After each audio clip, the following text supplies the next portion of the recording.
Hello everyone, Radhe Radhe. Rishi Panchami के व्रत में पूजा कैसे की जाती है, तो सबसे पहले हम देख लेते हैं सामान की थाली लगाते समय एक बात का आप ध्यान रखें कि ऋषि पंचमी के व्रत में हल से जुती हुई कोई भी चीज़ नहीं लेनी होती है। मतलब जो हल से जुत कर जो अनाज पैदा होते हैं उनमें से आपको कोई भी अनाज पूजा में नहीं लेना है, ना ही इनमें से कोई अनाज आपको खाना है।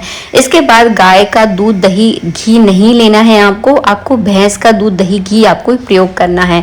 जनेऊ लेना है, सुपारी लेनी है, फूल लेना है, चंदन, चावल, नारियल और सुहाग का सामान। बस इतने सारे सामान से आप ऋषि पंचमी की पूजा कर सकते हैं। ये अब करेंगे हम पूजा प्रारंभ। तो मैंने यहाँ पे पटा ले लिया है। पटे पर सबसे पहले आप हल्दी डालकर थोड़ा सा जल छिड़क लें और इस तरह से जो है ना हल्दी से इस पटे को अच्छे से आप लीप लें। इससे पटा जो है ना शुद्ध हो जाता है। तो सबसे पहले आपको यही कार्य करना है। इसके बाद आपको सफेद या पीले कलर का कपड़ा लेना है। तो मैं इस पटे के ऊपर जैसे ही थोड़ा सूख जाएगा ना, यहाँ पे मैं पीले कलर का कपड़ा बिछा दूंगी। ऋषि पंचमी के व्रत में सप्त ऋषियों की पूजा की जाती है। 7 ऋषियों की पूजा आपको करनी होती है। आप चाहे तो इस पटे पर 7 ऋषि बना भी सकते हैं। मैं यहाँ पे ऋषियों के रूप में सिपाड़ी जो होती है वो रखूंगी। तो सिपाड़ी के रूप में ऋषियों की यहाँ पे पूजा की जाती है। 7 ऋषियों के लिए मैंने यहाँ पे चावल के आसन दे दिए हैं और जो 8वां आसन है वो है अरुंधति माता का। अब यहाँ पर जो है ना मैं सिपाड़ी के रूप में सप्त ऋषियों को इस तरह से विराजमान करूंगी और एक जो है ना मैंने रखी हुई है अरुंधति माता। आप हल्दी की अरुंधति माता बनाकर भी रख सकते हैं, आप चाहे तो मिट्टी की बना के रख सकते हैं। मैं यहाँ पे सिपाड़ी के रूप में अरुंधति माता का पूजन करूंगी। यहाँ पे मैंने घी का दीपक तैयार कर लिया है। ये पूजा सुबह के समय की जाती है, तो सुबह के समय ही आपको सारी तैयारी करनी है। सबसे पहले आपको गौरी गणेश का पूजन जरूर करना है। तो मैंने यहाँ पर गौरी गणेश को भी इस तरह से विराजमान कर लिया है। अगर आपके पास गौरी गणेश नहीं है तो सिपाड़ी के रूप में गौरी गणेश बनाकर उनकी भी आप जो है ना पूजा कर सकते हैं। ये पूजा करना बहुत सरल है और बहुत सरल तरीका मैं इस वीडियो में आप लोगों के साथ शेयर करने वाली हूँ कि किस तरह से आपको पूजा करनी है। तो सबसे पहले आपको क्या करना है, दीपक का पूजन करना है। हर बार बताती हूँ, सबसे पहले दीपक का पूजन आपको करना है। उसके बाद थोड़ा सा आपको जल लेना है और सभी पर आपको शुद्धि के लिए थोड़ा थोड़ा जो है ना जल छिड़क देना है। गौरी गणेश पर, सप्त ऋषियों पे आप थोड़ा थोड़ा जल छिड़केंगे। इसके बाद जो है ना आपको समा के चावल लेने हैं। इस पूजा में समा के चावल का ही प्रयोग किया जाता है क्योंकि ये हल से जुते हुए नहीं होते हैं। तो एक फूल में रोली चावल लगाकर जो है ना मैं यहाँ पर गणेश जी गौरी पर चढ़ा दूंगी। इसके बाद सभी सप्त ऋषियों पर जो है ना आपको इस तरह से फूल में रोली चावल लगाकर सबका मन में ध्यान करते हुए रोली और चावल लगाकर इस तरह 7 ऋषियों पर आपको फूल पुष्प जो है ना चढ़ा देनी है। इससे जो है ना सप्त ऋषियों का पूजन हो जाएगा। इसके बाद आपको कलावा रूपी वस्त्र अर्पित करनी है। तो सभी पर हम जो है ना छोटे छोटे से इस तरह से कलावा के टुकड़े करके जो है ना सभी पर वस्त्र अर्पित कर देंगे। साथ में आपको अरुंधति का माता का भी साथ में इसी सेम विधि से जो है ना आपको पूजन करना है, जैसे कि मैं आपको करके दिखा भी रही हूँ। इसके बाद आपको जनेऊ चढ़ाना है। तो 7 ऋषियों पर आपको 7 जनेऊ चढ़ाना अनिवार्य होता है। बाद में इन जनेऊ को क्या करना है ये भी मैं आगे की वीडियो में आपको बता दूंगी कि इन जनेऊ का आपको क्या करना है। तो सभी सप्त ऋषियों पर इस तरह से आप जनेऊ चढ़ा दें। जनेऊ चढ़ाने के बाद चंदन और चावल से तिलक कर दें। तो सबको जो है ना इस तरह से आपको तिलक करना है। अरुंधति माता पर आप रोली का टीका लगा दें। उसके बाद आपको इस तरह से इत्र लगाना है। सभी पर जो है ना सेम इस तरह से आपको पूजा करनी है। सब पर मैं इत्र लगा दूंगी।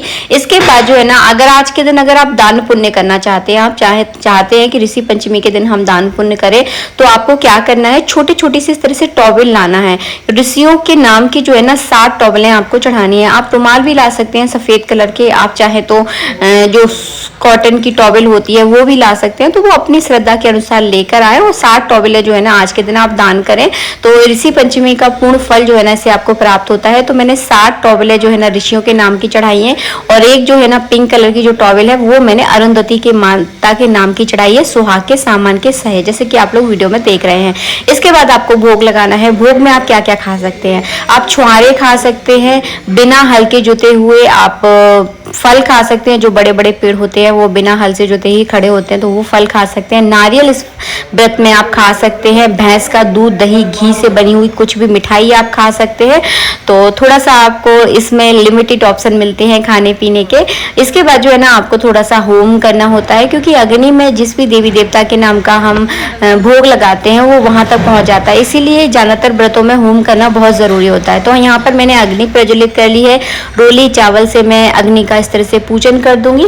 इसके बाद सप्त ऋषियों के नाम की जो है ना मैं घी से आहुति दूंगी। अगर आपके पास घी इतना नहीं है तो आप साकल्य मतलब हवन सामग्री से भी आप आहुति दे सकते हैं। के बाद अग्नि में आपको किसी मीठे का भोग लगाना है, तो यहाँ पर मैंने छुआरे का इस तरह से भोग लगा दिया है।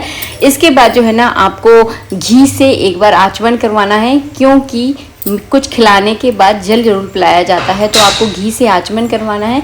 इसके बाद करेंगे हम आरती की तैयारी। और जब भी आप मीठे का भोग लगाएं तो हमेशा 5 बार आपको लगाना है, इस बात का भी आपको थोड़ा सा ध्यान रखना है।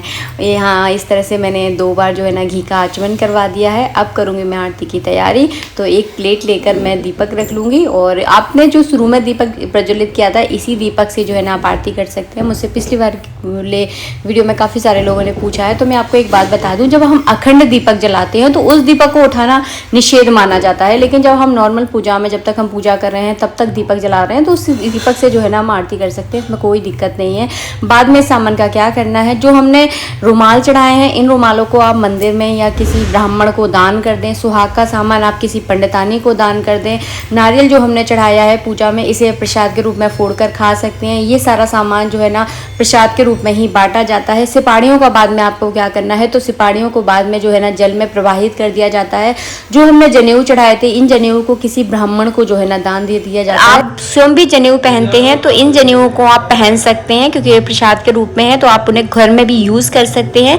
इसके बाद जो दुपट्टे होते हैं, इनको आपको दान ही करना होता है, चाहे आपने टॉवेल चढ़ाई हो, चाहे आपने तौलिया लगाई हो, तो वो आपकी मर्जी है। जो भी आपने चढ़ाया है सबको जो है ना आपको ब्राह्मण को ही दान करना है। अगर आपके पास कोई ब्राह्मण आसपास नहीं रहते हैं तो आप इन्हें मंदिर में भी जो है ना जाकर दान कर सकते हैं। अरुंधति माता का जो श्रृंगार है, ये किसी पंडितानी को या सुहागिन स्त्री को ही आपको दान करना है। और हाँ, इस पूजा में नारियल जरूर चढ़ाया जाता है, तो नारियल को बाद में आप प्रसाद के रूप में फोड़ें और बाद में किसी जो छोटे छोटे बच्चे होते हैं उनमें जो है ना वितरित कर दे।